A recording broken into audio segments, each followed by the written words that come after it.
அஸ்ஸலாமு அலைக்கும் வரஹ்மத்துல்லாஹி வபரகாத்துஹு.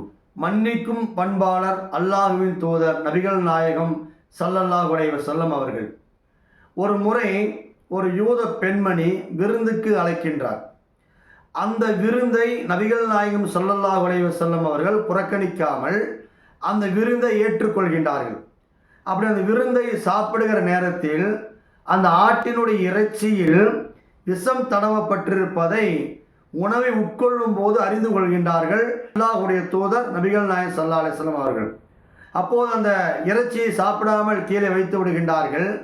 இதை அறிந்த நபிகள் நாயகம் ஸல்லல்லாஹு அலைஹி வஸல்லம் அவருடைய தோழர்கள் கேட்டார்கள், அல்லாஹ்வின் தூதர் அவர்களே, அந்த பெண்ணை நாம் கொலை செய்து விடலாமா? உங்களை கொலை செய்யத்தானே திட்டம் போட்டிருக்கிறாள், அவளை கொலை செய்து விடலாமா என்று கேட்டபோது நபிகள் நாயகம் ஸல்லல்லாஹு அலைஹி வஸல்லம் அவர்கள் வேண்டாம், அவளை மன்னித்து விடுங்கள் என்று சொன்னார்கள். இதைத்தான் அல்லாஹ் இந்த இறை தூதரை பாராட்டி தன்னுடைய திருமறை குர்ஆனில் சொல்கின்றான், இன்னக்கலா குல்கின் அலீம், நபியே நீ உயர்வான பண்புடையவராக இருக்கிறீர் என்று அல்லாஹ் அந்த நபியை சிலாகித்து சொல்கிறான்.